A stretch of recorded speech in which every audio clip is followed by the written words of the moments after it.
So last week I published a video addressing the problem that many of us teachers have been increasingly confronted with over the last few years, namely increasing student lethargy. Students seem to expect an A in our class, and yet they simultaneously seem to be less willing to do the work that will result in an A. And those competing realities have teachers.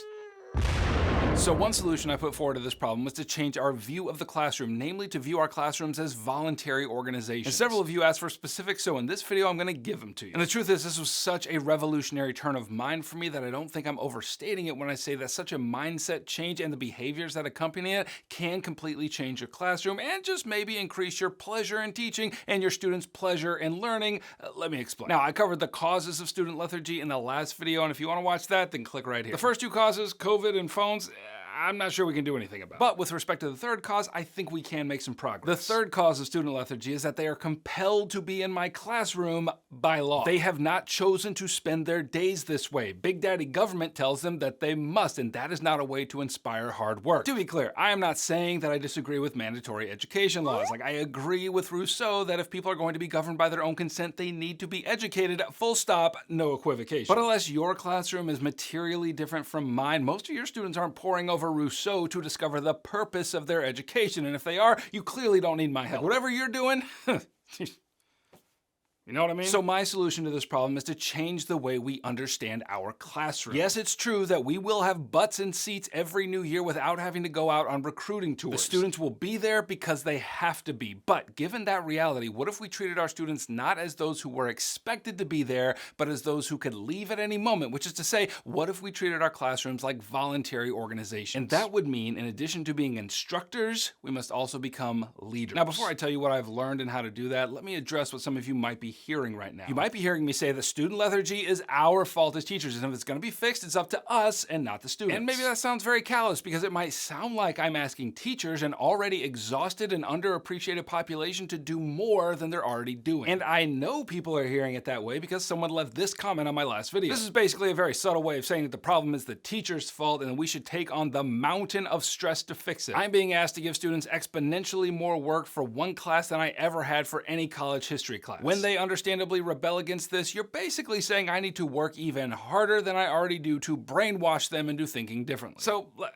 let me just say this. I am not advocating for more work for teachers. What I'm about to tell you is work, but for me, the work was a pleasure, and if it's not for you, then, you do you, boo. So let's get specific. What do voluntary organizations do to keep people motivated around their mission? The first thing they do is create a well-articulated vision for the organization. I mean, imagine getting a flyer in the mail from a nonprofit that said, hey, we're a nonprofit, and that means your donation is tax deductible, so give us some money. Now, unless you're made of entirely different stuff from me, that pitch is not compelling. The best nonprofits I've worked with have a compelling vision for their work. Like, they tell me with clear language what the problem is that they're solving in the world. They help me feel the suffering in the corner of the earth for which their organization exists. And then they show me the kind of work that they do to solve that problem. And if they do a good job and I'm moved to join them, then, here, take all my money, put me to work, let's solve this problem. But we teachers have inherited the cultural institution of schooling, which has at this point in history become a given. Children go to school, like, it's what they do. And that can lull us into thinking that students don't need a compelling vision for what their education is accomplishing,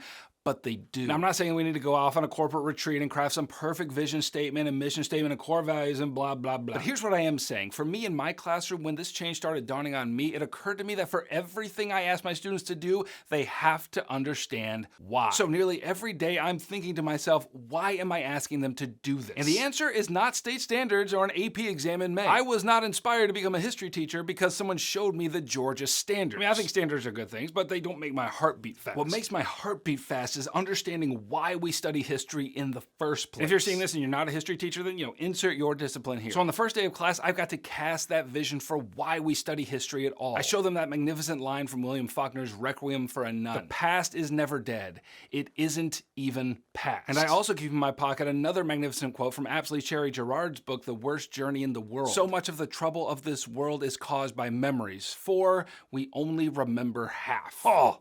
So good. And then I spend time hearing from students what they think are the main problems in their world today, and then I demonstrate to them how those are problems with a past, and the past is not dead, we still bear it in the present. Because the truth is, if you want to get philosophical, and I do, the past doesn't even exist, only the present moment exists. And therefore, anything we talk about in the past, we bear whether we know it or not in the present moment. And so if the problems with which they're concerned are going to be solved in the present and the future, then we must confront and understand those histories, and when we do, it's the only way we'll remember more than half and thus have any shot at making the world a better place. I don't know about you, I'm feeling this. So I have to keep reminding my students why we're doing what we're doing. When it comes to writing, there is always a great weeping and gnashing of teeth, but I remind them why we learn to write. I tell them writing is thinking, and imagine what you'll be capable of when you've learned to think. And I tell them what should be axiomatic to anyone who's lived in this nation for more than 5 minutes, namely that it doesn't appear that our cup runneth over with clear, wise, rational thinkers. So I say to them, this country and this world needs you to think, but learning to think does not come easy, but I promise you it is worth it. Therefore, my dear students, if you want to end poverty, if you want to address racism, if you want to equalize gender relations, if you want to start a business and create jobs for other people, then do the work to write a good document-based question. Because that work depends on this work. That is vision, and it connects their world and their desires to the task at hand. However, vision isn't the only component necessary. As a leader of a voluntary classroom, I also need to tell stories. And this is a huge topic on which I could say much more, but I'll restrict myself to 2 stories that I always tell, and these 2 stories get at the problem of students expecting A's but not putting in the work to get them. In order to solve that problem, I could stand up in my class and lay a propositional statement on them, like, in order to get an A in my class, you have to work hard. Now that's true, but it's not very sticky. Every other teacher has told them that. So I tell them 2 stories to help them understand the relationship between hard work and grades, which I'll tell you briefly. I was the first person in my family to go to college, and so I had very little idea how to succeed when I got there, but my father-in-law gave me a brilliant and deceptively simple piece of advice. He said, in order to get good grades, there are really only 2 things you need to do. Show up to class and do what they tell you to do. And you know what? He was right. I showed up to class, I did everything the professor laid out in the syllabus, and I did pretty well. It wasn't complicated. If the syllabus said read and annotate chapter 1, then I read and annotated chapter 1. If there was class on Monday, Wednesday, and Friday, then I showed up to class those days ready to receive what was given and to participate in class. So I tell my students, if you want an A in my class, all you have to do is show up and do what I tell you. It's not complex. The problem comes, however, when you try to figure out a way to get an A without doing what I have laid out in the syllabus. The problem comes when you want to get an A without really participating in class. And then their predictable objection always comes. But I've got sports, I got AP classes, how am I supposed to do it all and still get A's in my class? To which I answer,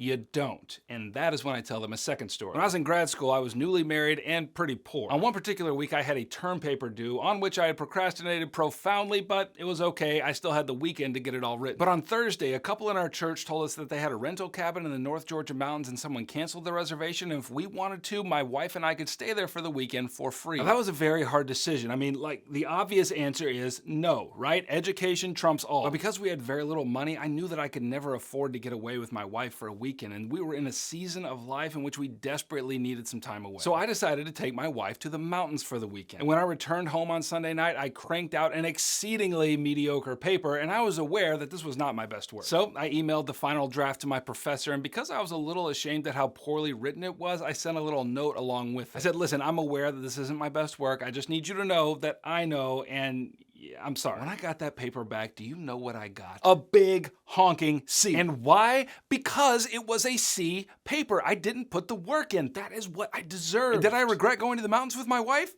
No, it was magnificent. Let me just come out of the story for a second, because when I tell the story to my students and I get to the point where I say, do you know what I got on that paper? You know what they're thinking, right? They're thinking that the professor gave me an A. And why are they thinking that? Because for some reason they think that's how the world works. Like, you can have it all, no hard choices to be made. But then I tell them that I never regretted getting that C. In fact, there were a couple of other occasions in grad school where I faced similar choices and I chose against my schooling. You know, I graduated with a decent GPA, but it certainly wasn't good enough to get me accepted into any elite postgraduate program. So those decisions that I made materially limited my options for further education, and that was fine with me. And so then I tell them, you may have a lot going on, and I'm glad for you. But if you choose something other than doing my work, I'm your biggest cheerleader. Like, live a full life, enjoy it. But that might just mean that you get a C in this class, and you know what?